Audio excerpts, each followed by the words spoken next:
As with all my videos dealing on foreign topics, foreign people, and foreign areas and foreign terms altogether, all pronunciations will be Americanized. CasaPound, translating to the House of Pound, named after the American pro-fascist poet Ezra Pound. A video on some of his quotes from his World War II fascist broadcast can be found in the links.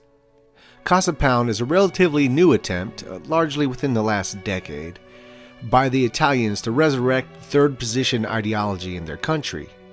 In this video, we will look at the platform of CasaPound, and that platform can be found and read on their English version website, link in the description. So we start with introduction. The Italian nation needs to become once again a national organism with powerful and long-lasting life, aims, and means of action, which are well above those of its single or grouped individuals. It needs to represent once again a moral, political, and economic unity, which is fully realized in the nation-state. Groups and individuals are to be conceived insofar as within this nation-state.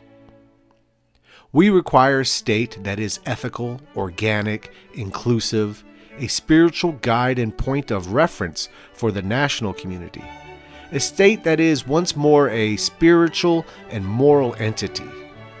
Its first task will be to reaffirm and recapture the sovereignty and autonomy threatened by the strong private and internationalistic powers.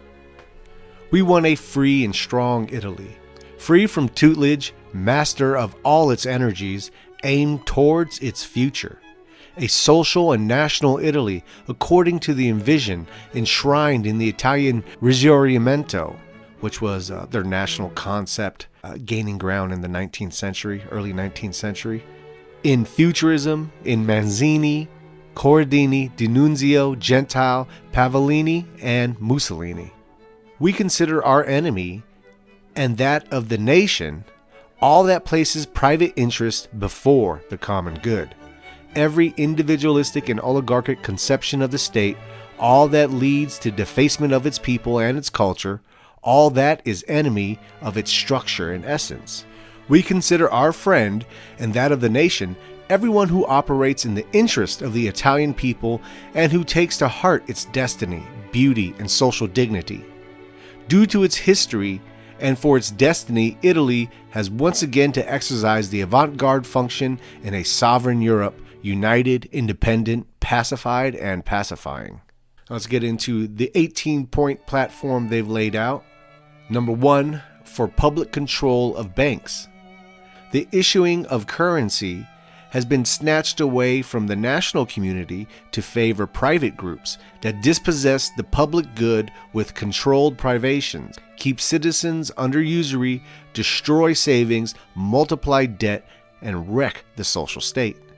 Against the financial extortion and the return to a financial system in the service of real economy, we propose popular sovereignty on all channels of payment, unilateral end of public debt with a subsequent amendment of Maastricht Treaty parameters by means of a new treaty that has with dealing with the EU, a state-owned and government-controlled Bank of Italy, a central European bank politically controlled by its member states who takes turns annually to act as its governors, creations of an ethical national bank, a return in spirit to the banking laws of 1936, where banks are separated in investment, deposit, and credit banks, with a distinction between long, medium, and short-term credit, a ban on creating money out of nothing, according to Nobel Prize winner Maurice Allais, support of smaller and local credit banks such as cooperative and artisanal banking institutions, legal ban of usury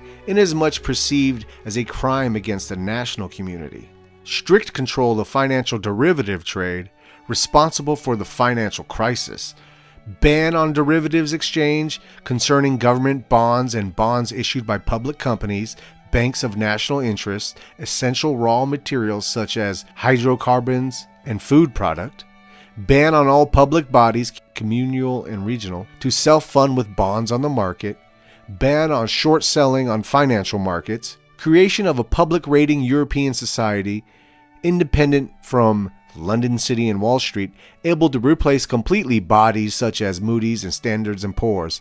Ban on all cross-holding for all banks and companies. So with point 1, they go right after international finance, which is mandatory in any third position ideology. You need to take the control of finance away from private interests, because private interests usually do not have the benefit of the people as their main inspirational drive. And we see that play out all the time. And we also see play out all the time, every third position ideology does try to take away the influence and power of international corporations who have no loyalty to the countries they participate in, and put the power back into the hands of the nation itself, of the citizens of that nation, to benefit that nation. Okay, to point 2, for a confined European trade area, the free market dictatorship, the short-sighted and subservient politics of subsequent governments, the dismantling of the fascist social welfare state, have led Italians into unemployment, precariousness, and proletarianization, and forced and uncontrolled immigration. We believe, on the contrary, in a strong and autarkic Europe with its own internal and politically regulated trade that won't expose European workers to compete with workers from countries where safeguarding, working hours, and salaries are different. In short, a trade state continually confined. For this we propose an autarky integrated Europe, which has a privileged relationship with the Russian Federation and a Mediterranean political sovereignty. Safeguarding of national markets from who exploits workforce, see China and corporation articles produced in the third and fourth world, namely to prevent trade with those nations where workers have a different safeguarding protection from European workers. Establishment of a regulation authority concerning the pressures of the free market. Revival of national product, which lacks authority from the WTO dictatorship, that's the World Trade Organization. Concrete and resolute support to industrial areas and to company networks, to the safeguarding of SMEs, that's small and medium enterprises, our truthful strength, and to enterprise growth, to young entrepreneurship, and to particularly innovative projects and business. The Italian state needs to take ownership on a European level of community taxation on consumer goods directly proportional to production distance and to the different social and working conditions where goods are produced. So already common themes in third position ideology and platforms is being expressed here in the CasaPound to the T, as their 18-point plan sticks with many of the universal truths of third position ideology. As it does differ nation to nation, there are some universal concepts that exist in all third position ideology wherever it sprang up.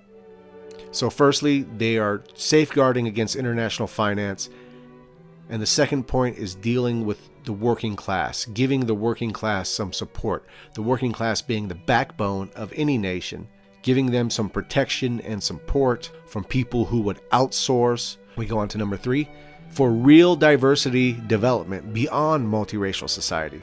The hellish instrument of mass immigration is one of the main carriers of uprooting and social, cultural, and existential impoverishment to the detriment of all concerned populations, whether host or guest. In this very system aimed to kill its people, there are no winners, apart from a few private organisms, soaked in ideological and confessional prejudice, and some anti-national money-grubbing circle. Oh yeah, those anti-national money-grubbing circles. I've heard of them before.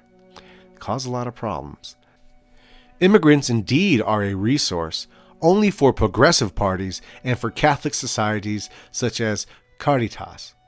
Moreover, they are a resource for the Confindustrias, which is a confederation of the Italian industry. So big business taking advantage of the illegal immigrants. And for the patronage first in line to benefit from the neo-enslaving economy and from that industrial reserve army composed as always of disowned masses seeking work. These oligarchies feed war amongst the poor, and stir up hard feelings towards each other and create a multiracial dynamic that in the upcoming society will be more and more the norm rather than the exception. Immigrants willingly accept poverty wages, which Italians are in no position to accept. The supply of immigrants will automatically become unnecessary once we stop exposing our companies to this competition. This will also protect our workforce, which at the present time are outvalued and surpassed by the so-called competitive workers, par excellence, the immigrants.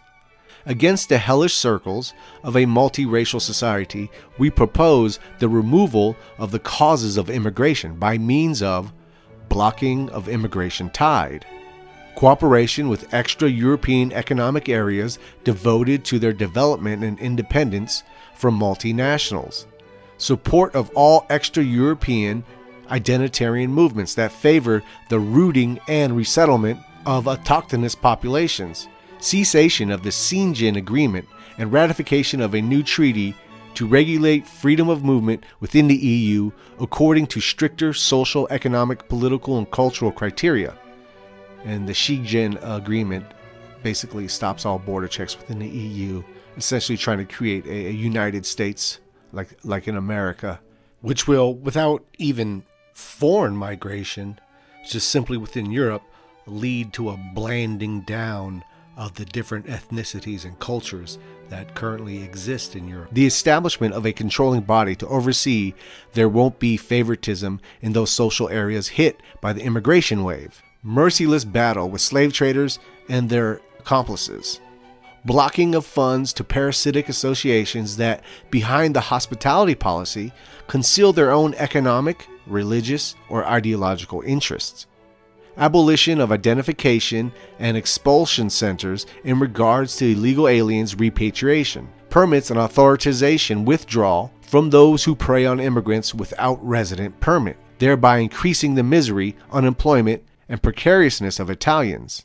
Alongside these radical measures concerning immigration, we propose for foreigners already present in our territory a definition for any inflow of immigrants deemed needed in certain socio-economic contingencies, of quotas that take into consideration ethnic, social, cultural, and religious factors present in the areas of origin.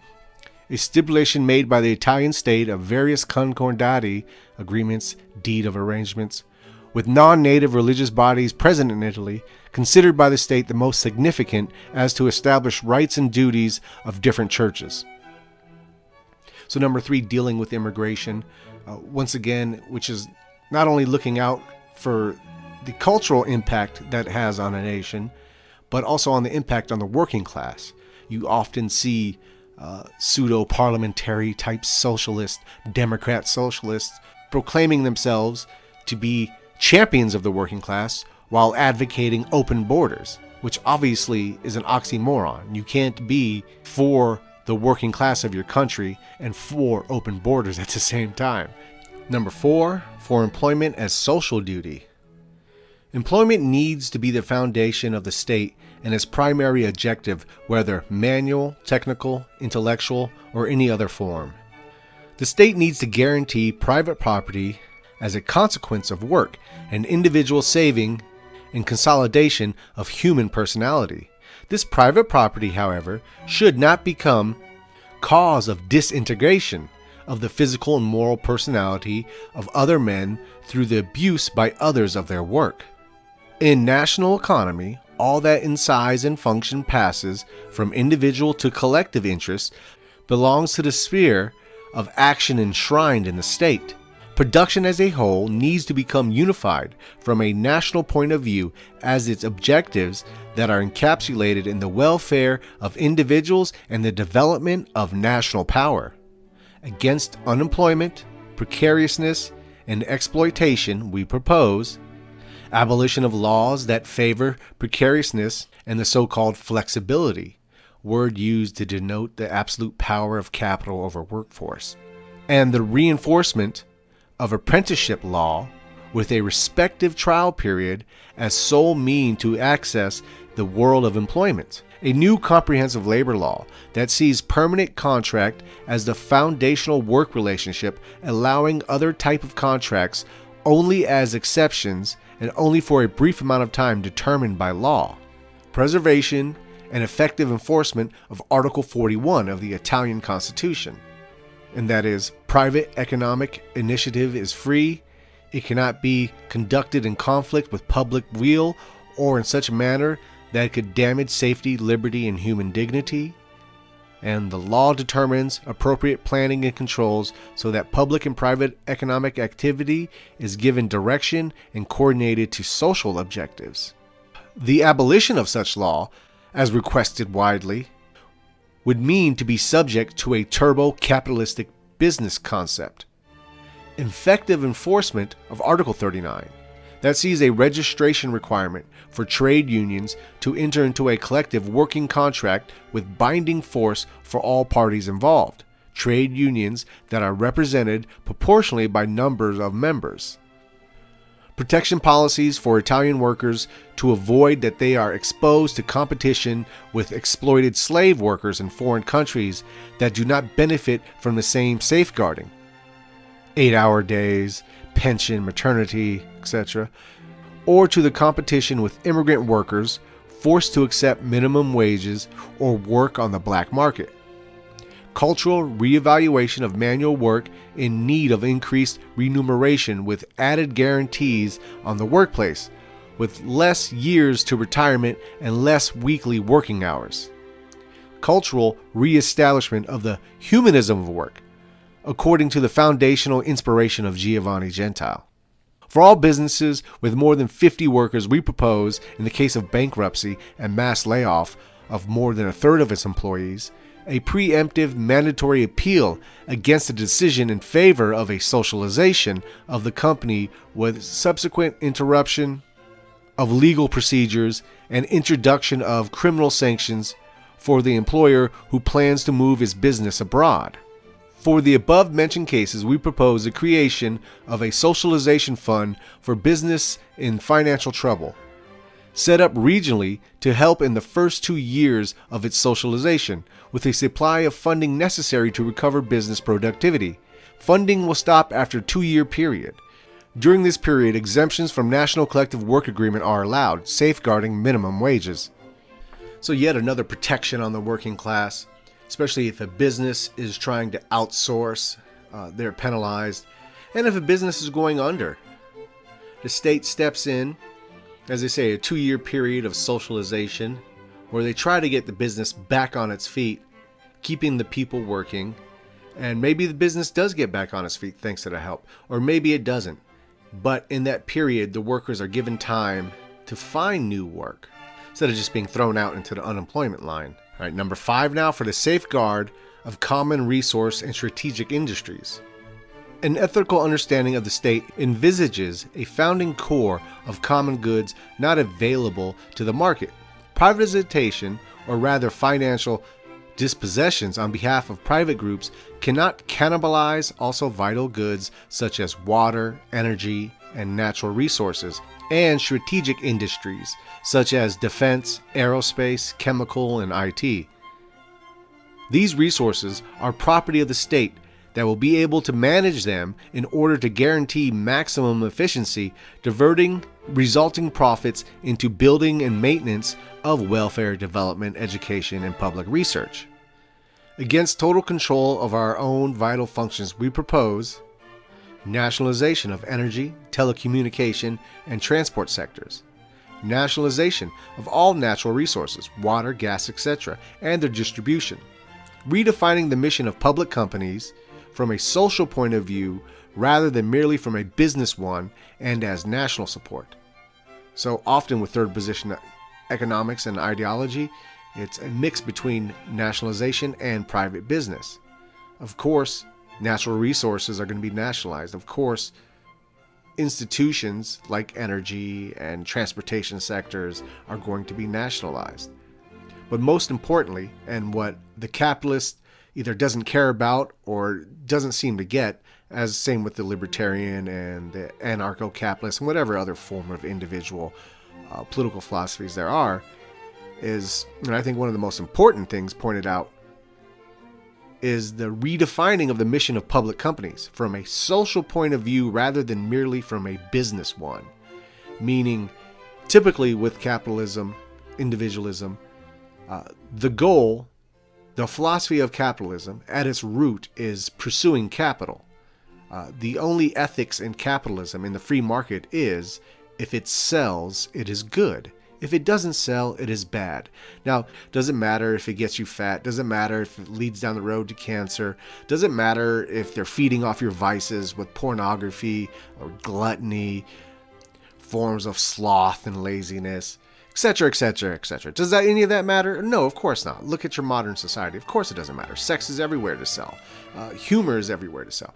They feed on your emotions and they feed on your lower instincts, and this is how they sell their merchandise to you, and this is how they devalue you as well with what they're selling. So instead of having that moral compass of if it sells, it's good, if it doesn't sell, it's bad, they say, no, you have a responsibility as a business in our country. You can't feed our citizens poison and feed off their lower instincts and try to sell bullshit to them. No, you have to take into account. These are your fellow citizens. They are essentially, in fascist societies, we view them as our extended family. That's what our national citizen is. They are our extended family. We have to look at it like that. And would you sell that filth to your family? But no, if you understand there is more than just making a buck, then you'd have to see the merit of such policies that push a social point rather than solely a business one. All right, we go on. To avoid deaths caused by interest of the pharmaceutical lobby that rules the drug market, we propose strict control by the Department of Health over pharmaceutical policies. Centralize public medical research to avoid that interest of pharmaceutical companies and investors hinder cures for main illnesses, as is often the case nowadays, which is a very scary thing. First, we know what the pharmaceutical companies are doing, but we also know there's more profit in treating than in curing. So you have to wonder if the motivation is mainly towards simply treating rather than curing. Which I think if we peeled back the layers on the onion, we'd be very disappointed at the answer. That seems to be they're more concerned with treating because there's a lot more profit from treating than curing. From a standpoint against financial expropriation, called privatization, we further propose state and people-controlled liability car insurance to detract large amounts of money from private insurance companies to be used for state support, development, education, and public research. So third positionists, we view money differently. In today's society, in capitalistic societies, it's a god. The free market has become a religion. To us, it's a means to an end. It's not the end of the means for us. No. So when the almighty dollar is not our god, our mythos becomes around us, our nation, our advancement, the wonderful things that can be achieved and learned when we work together towards common goals. That's our mythos, not the almighty dollar, not the pursuit of capital. To third positionists, this is a completely materialistic and nihilistic way to spend your one life on this earth. Number 6, for social rights. Privatizations are threatening those fundamental rights that guarantee people's social dignity. Pensions have ended up in the mincer of private interests. Italy, fatherland of welfare, has conformed to American-style slavery. Against the snatching of our future and to avoid becoming a nation of homeless people, we propose protection of our welfare, fixing of pension income with automatic reevaluation according to cost of life, increase of minimum pension to guarantee the dignified existence of receivers, safeguard of free medical care. And once again, free is a bit misleading. It's not free. You're putting back into the system, and the system gives back to you. You're working towards this. You've earned this medical care. You shouldn't have to go in debt for this medical care because, once again, you are the extended family. You are a citizen of the nation. You contribute to the medical care. So why shouldn't you benefit from it? Abolition of health tax. Reactivation of National Health Authority, today regionally marginalized and called ASL, in other words, companies, as national good and against the growing privatization of this sector. Yeah, and you definitely don't want your health authority to be privatized. Or you get what we have in America with the FDA, where people from big conglomerates go in and out of the governmental role, from FDA then back to Monsanto's or wherever they're working from there. It's a revolving door between big business and government, which is definitely not the way to go about your health authority. A drastic reduction of resorting to private facilities inflated by public reimbursement, reclassification and modernization of public hospitals through the reorganization of large funds used today to fund useless and parasitic associations, state production of main pharmaceutical active ingredients to avoid financial speculation in the main common drug development, for fair and developing inland revenue, preservation of a progressive personal income tax, introduction of the family contributing factor. This factor is fundamental in helping women who prefer to stay at home to take care of children. The factor would allow income to be taxed equally, more favorably, whether both or only one parent works, meaning one income would be shared out between parents and seen only as one. A full-scale tax reduction for people earning less than 15,000 euros to guarantee a subsistence minimum of 1,250 euros net per month per person. Reform of the IMU, tax on estate property, with allocation of super tax rate of major owners owning at least 4 properties in the same district whose properties are inhabited. Taxation increase for company-owned major real estate assets. Abolition of IRAP, corporation tax, as it affects companies that already spend significantly in workforce. Punishing these companies means penalizing new recruitment and investment in further development of its employees. Ending tax privileges granted to the Catholic Church and to large cooperative societies that are no longer governed by the principle of mutuality. Fight against tax evasion and avoidance, especially on behalf of major companies and multinationals. Strengthening of financial management with stronger powers of control of major companies. Go on to number 7, for the right to maternity leave and the right to life. The action planning of multinationals and high finance foresees, amongst other, the demographic death of Italy and Europe, the cost of living, the devaluation of salaries, the impossibility to obtain housing has led to zero population growth, which is once again another excuse why they import foreigners. Against the disappearance of Italy, we propose creation of maternity and childhood body with widespread territorial presence for the safeguard of mothers and newborns, able to assist pregnancy from an early stage, ensuring appropriate scanning, free and high-quality gynecological support, public promotion of breastfeeding, and dispensation of formula milk produced by the state-funded pharmaceutical industry. All-inclusive free child care for all, uninterrupted safeguarding of free pediatric care for all, widespread building of public nurseries, with first choice admission given to Italian nationals, economic incentive for large families, revenue support through tax deduction for all expenses relating to childcare, support to single moms, support to separated fathers, and redefinition of laws regarding child custody and the maintenance in case of marital separation. Immediate access to ownership schemes through the Institute for Social Mortgage for expecting women. Reduction in working hours from 8 to 6 for one-parent and couples with children age 0 to 6. Income will remain unchanged with pay from employer reduced to 85%, supplemented by 15% from the state.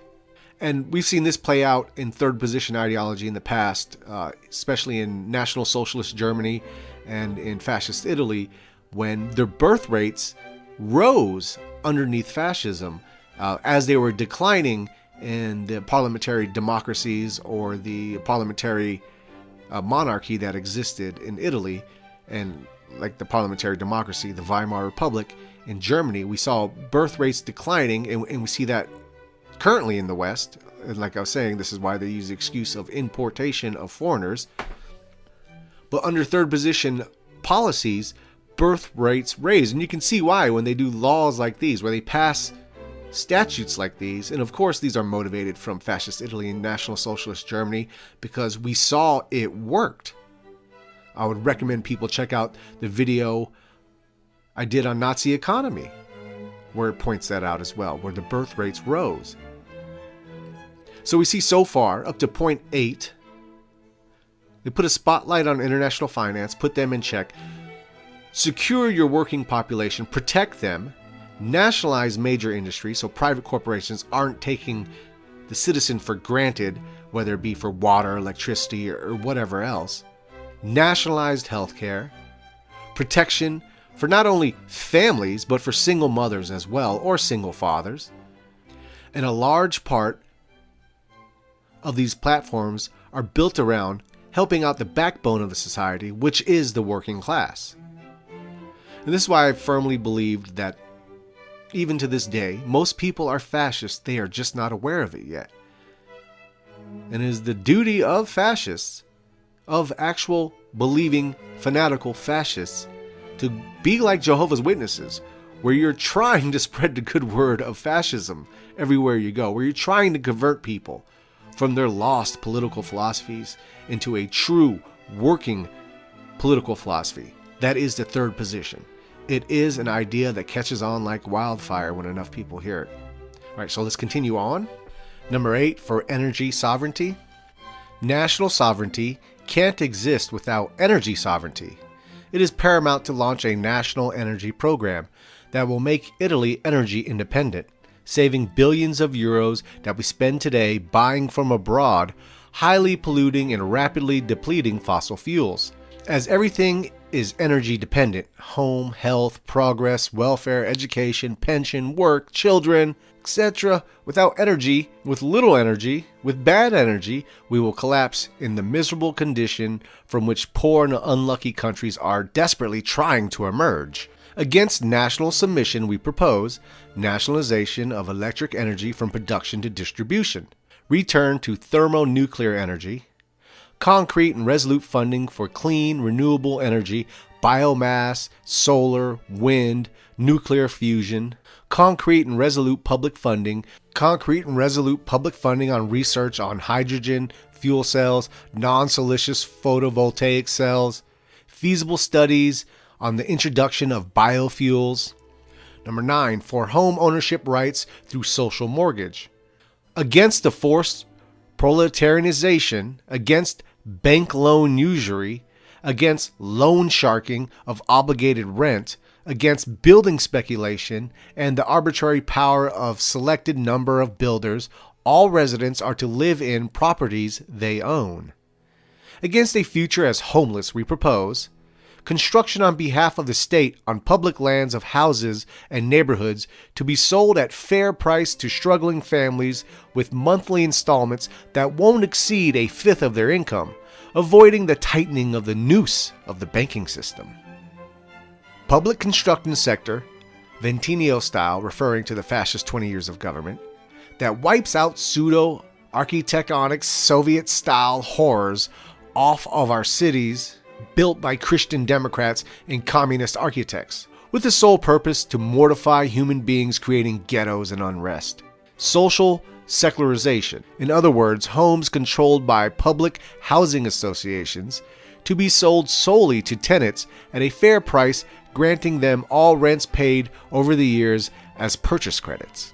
So once again, these evil fascists doing what evil fascists do, trying to get families into houses, not marking up the value of the house so as much profit as you can get, and payment methods that are not built around getting as much out of the interest as they can, but into accommodating what you are paid a month and working that in to where it's financially reasonable for a family to live in a house. Number 10, for state-funded schools. Schools need to be a privileged place of all-inclusion education, where the student is a protagonist and not a mere user of a service. Schooling and education of young generations guarantee the future of our national community and forge in each student our national consciousness. Now imagine if we in America believed that. Imagine if we didn't shove our young into debt for the rest of their life for daring to seek an education and apply that knowledge to the betterment of our society. How dare they? Fascists do not penalize their young for wanting to be educated. We encourage that. For this reason, we believe that this sector needs to be removed from the clutches of whoever has particular interest, economic or denominational. It is the state's responsibility to guarantee to all citizens access to qualified and qualifying education, allowing an organic development of society. That organic development of society they speak of is meritocracy. True meritocracy. The Ivy League schools that get all the pomp in our society, and it's largely a revolving door of the rich of society. If you're competing with someone and you have a community college degree and they have a Yale degree, guess who's most likely getting that job? In a true meritocratic playing field, the Ivy League schools, the top of the top, the elite universities, are not filled with people who are bought into it, but are filled with people who earn their way into that. So we truly have the best of the best, despite whether their father was a brain surgeon or a street sweeper. That kid, if he has the qualities, is going to have access to that elite of schools. Not what you were born into, but what your will can manifest out of you. Or rather, what you can manifest out of your will. We go on. They say, for this we ask, increased influence of student councils on boards of governors with formation of schools' student representatives chosen by the council with the right of veto at board of governors meetings. Selection at regional level of a single book for each subject chosen by the commission made of students as well as teachers to combat publishing house speculation. Unconditional support to state schools. Private schools are not to receive funding. Put a stop to the influence of private business into universities, which is much needed, which is not legally and economically controlled directly by the university themselves. We are against any proposition that would transform Italian universities to be subjugated to the influence of private law. Increase physical education by 150%. Gyms and sport facilities are to lead and be equal in all institutions. Regular organization of 10-day-long nature camps into mountain and sea environments. Yeah, those last two, I couldn't agree more. That's what we are severely lacking is our physical education, and even into university that should be mandatory in students. You should have some kind of physical education because it is just as important as your mental education, and it all goes towards helping your spiritual self as well. Healthy body, healthy mind. And of course, the nature trips and appreciating the nature around you. Number 11, for a nonconformist ecology. We are our environment, and our environment is us. The real problem is not avoiding pollution, but the ability to breathe in unison with the cosmos. Against the dreadful green fundamentalist and its taboos, which are often anti-ecological, we propose a luminous ecology that doesn't penalize man, but instead takes advantage of all his capabilities as builder, constructor, and creator. For us, there is more in ecology in a redeemed city of ancestral value than in a very natural swamp. Against the uprooting of men from its territory and its heaven, we propose development of all organic farming, reevaluation of maritime shorelines and rivers, with a ban on privatization of state properties, development of naval and rail transport, total computerization to overcome the bureaucratic burden of who has to move in person to organize his life and in a way that is completely avoidable. Completion on behalf of the state of all major enterprises that, contrary to green dogma, will improve transport and reduce pollution. Strengthening and empowering of natural reserves and parks with connected education, repopulation of at-risk wildlife, empowerment of forest and mountain rangers, unconditional support to mountaineering, underwater exploration, parachuting, and all outdoor activity. Reevaluation, requalification, and divulgation of artistic heritage to be lived on a daily routine as opposed to monthly museum visits. Condemnation and outlawing of all natural fur. Number 12, for a free culture. Culture means, etymologically, Cultivation of man and national community. All bureaucratic or social measures are useless if the state is not able to involve its citizens in a spiritual awareness of its culture and environment. Therefore, culture is the aroma against corruption and the stronghold against deformity. So culturally, we propose creation of a national cultural body that coordinates the entire national cultural production in all sectors linked to culture. Formation of a state institution to form all ruling class. Creation of Culture Olympics, organized by the state regarding all major university subjects with a guaranteed access to work placement for all first ranked. Control and legislation of the invasion of advertisement in TV programs. Relaunch of the Italian cinema in alliance with all main European cinemas in order to compete with the Hollywood myth. Promotion, with all of the above in mind, of a European body for film co-production. Drastic revision of the norms that allocate state funds to cinema projects. Abolition of support to useless, self-referring films that dominate our cinemas and promotion of films inspired by the culture of our European heritage. 13. For real justice. Although the native land of Roman law, Italy displays today in its justice institutions a denial of all that is just, impartial, and true. Endless trials, impartial judges, unfair privileges, media crucifixion, jail sentences used as blackmailing tools, misuse of justice collaborators. All of this turns our justice system into infernal bureaucratic mechanism, a cold monster that strangles its citizen and depossesses its dignity, disintegrating all concepts of polis. Against subjugation, for a justice we propose. Magistrate civic liability for gross negligence. Abolishment of lobbyism and political influence within the judiciary system. Control of the media bias within the judiciary system. Introduction of laws that retrace Article 10 of the Statute de la Magistrate franchise, I'm sure I butchered that states every hostility manifestation to the principles and forms of republic government is forbidden to magistrates, as well as all political manifestation that is incompatible with its unbiased nature. Strict regulation of wiretapping, exemplary punishments in case of news leak, ban on media publishing that can lead to a jail sentence, innocent before proven guilty, which is hella hard to do, especially when the media is against you. Amendment of the regulations concerning career progress with real meritocracy in the foreground. Expenditure rationalization in the Justice Department that in Italy are at the moment huge and disproportionate compared to the rest of Europe and that offer only third world services. Decriminalization of ideological crimes, which is another misnomer of fascism. Like, you can't have alternative views. You can. You definitely can. And there's places to bring up those views because the idea of third position is to find the best ways forward, to manifest the methods that get the best results.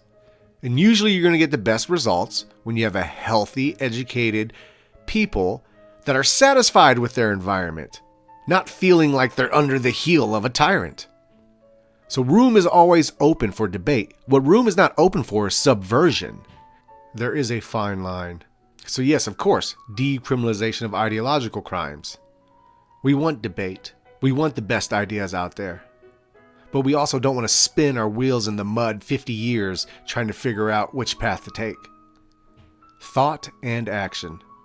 Political solution to all judiciary issues related to the lead years. Amnesty for all those who belong to that period. That was from the 1960s to the 80s, generally.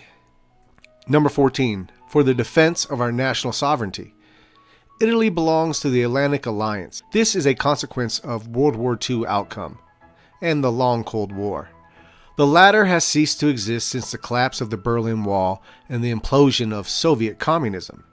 This means Italy's involvement with NATO has more to do with mere routine than with anything else. Growth and transformation of other international players, China, India, Russia, Franco-German, Pole, open new options for who intends to have a leading role in the future. Who neglects this is destined to disappear. Against national subjugation, we propose creation of a strategic European command for the development of autonomous European military defense to substitute NATO. Gradual demobilization of all foreign military bases present on our territory. Development and strengthening of Italian and European aerospace engineering. Broadening of eastward collaboration. Restoration of 30s geopolitics towards the Mediterranean and Indian Ocean. Active collaboration, cultural and economical, with Latin America. Strengthening of national defense. Restoration of compulsory military service for all, men and women 18 and above. And I would even add compulsory land beautification projects that students before going into the military should take a part of too. This service can be carried out in the armed forces or in civil protection services. No postponements beyond A levels is accepted. The military service has to follow the SUSI model, by which the service is mandatory every 5 years up to the age of 45. Italy should have no restriction on any types of arms, from aircraft carriers to nuclear weapons. 15. For a real political functionary and effectiveness. Democracy has been up to now another term for fraud. If politicians are the servants of bankers, as is the case today, the popular sovereignty is emptied in favor of economic, criminal, confessional, and supranational powers. The ultimate decision makers are, after all, the unelected, potent institutions and usurper caste. We believe, however, in a different form of democracy, one that is organic and qualitative. Democracy at a people's participation in their own destiny. It is of crucial importance that a healthy political body, given participation at its basis, has decision at its height and selection at its depth. For effective functional institutions, we propose substitution of the Senate with a House of Labor that guarantees fair representation of all work and all production categories. It will have a legislation and advisory function regarding all that concerns labor, trade union representation, defense and implementation of collective agreements, support of domestic production, economic planning, workers' participation in management and profits of corporations, social participation in budget decision-making that sees citizens involved in choices regarding the allocation of expenses of what part of the town budget. Social participation in budget decision-making that sees citizens involved in choices regarding the allocation of expenses of part of the town budget. Creation of town hall consultative committee composed of representatives of local associations, of voluntary bodies and union trades, and of entrepreneurship or craft industry. This is all very Gaddafi's Green Book, at least this section here, with the town halls and the budget-making decisions in regional areas, taking part in conferences held by local communities.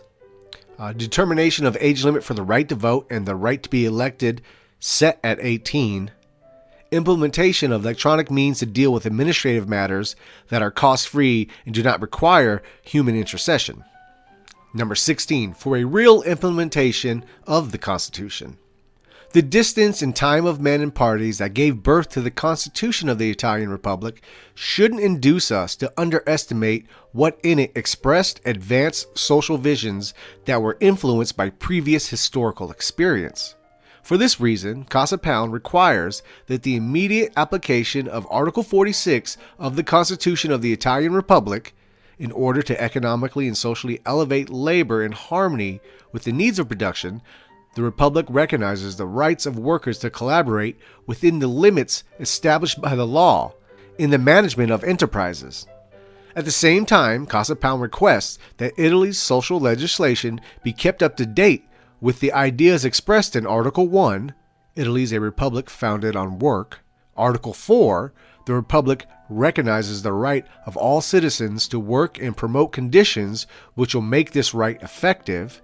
Article 35, the Republic protects work in all its forms and applications.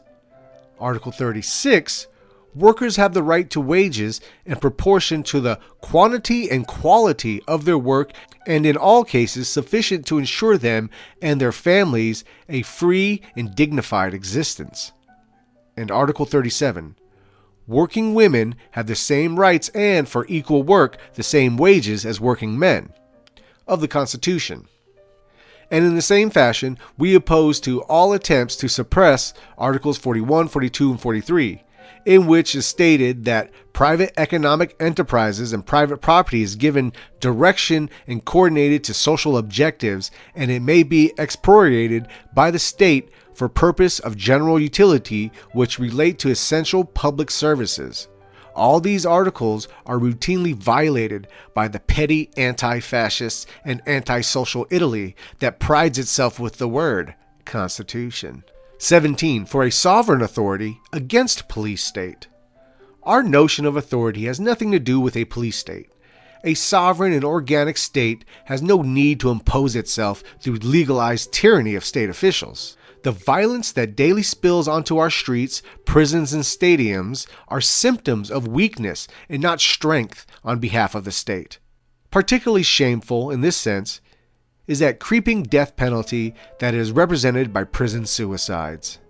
To put an end to such spine-chilling situation, we ask creation of a parliamentary inquiry commission on prisons and prison officers to verify minimum conditions of livability and rehabilitation effectiveness of each and single penal institution.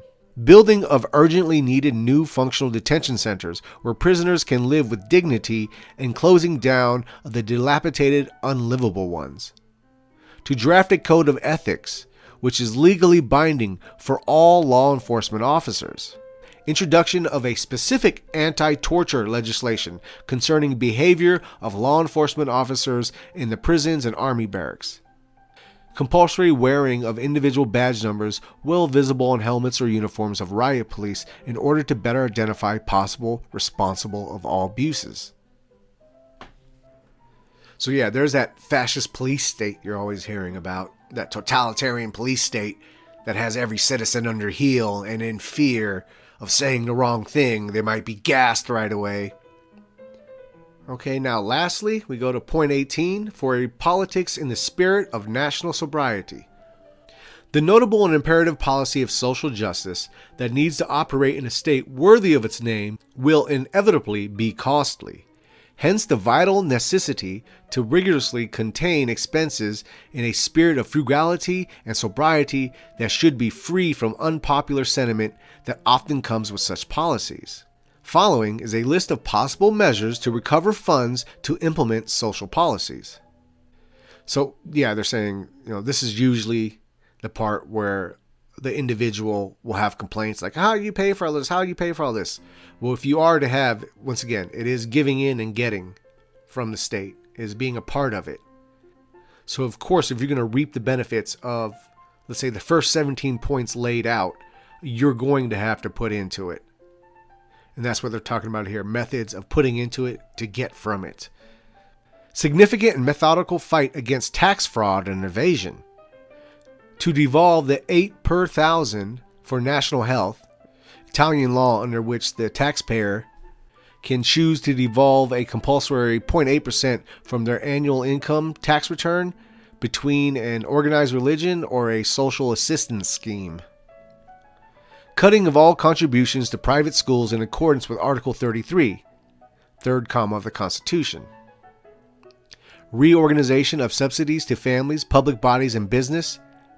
There are more than 1,300 subsidies, many of which reflect the welfare state mentality at its worst. They need to be trimmed down, made accessible, targeted, and therefore more efficient. Avoiding cross-the-board cuts while thoroughly restructuring to safeguard the virtuous and useful features.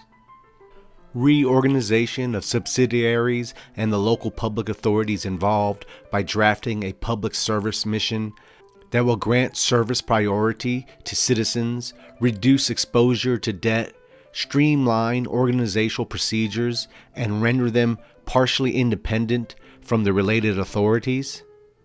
elimination of futile government bodies that exist merely to justify the salary of its employees. These cost the state more than 1 billion euros per year. Reorganization of funds for the printed press. Funds that to date are given to ghost publications devoid of any cultural, social, or informative significance, and those for the performing arts. As a footnote to the above, it is vital to impose a broader political platform aimed at eradicating the parasite oligarchies that bleed the state treasuries. Therefore, we need to cut the cost of politics with the subsequent elimination of senseless and unjust privileges and streamline the other castes for the trade unions to the judiciary. And with that, we end the 18-point CasaPound platform. As any good third position ideology does, CasaPound lays out a manifest that seeks to safeguard and enhance the culture, protect and advance the worker, provide security to the old, support for the family, and a path for the youth. All setting the stage to what we fascists believe is the truest form of liberty, that a person who is raised in an environment where he or she is largely positively influenced in their surroundings to achieve their best self, which in turn creates the best possibility to obtain personal goals, and at the same time contributing to a greater goal. Now, of course, we are not idealistic to a naive level, where we believe everyone will be their best self in such an environment, but we are realistic enough to know that a positive environment largely produces positive results in people. Just as today we see how a negative environment, largely due to advertisement and industry built around vice and the indoctrination camps serving as public schools, gets largely negative results, i.e. obesity, disease, suicide, birth rate decline, cultural deracination, etc. This is what you get with the masters behind the wheel today. Whether they call it the free market or whether they call it democratic socialization, it's relatively the same. And it doesn't benefit the majority of the people. This is what third position groups like the CasaPound seek to change. And may the Italian people realize that before it's too late. Once again, this was the English platform of the CasaPound, the House of Ezra Pound. Links are in the description.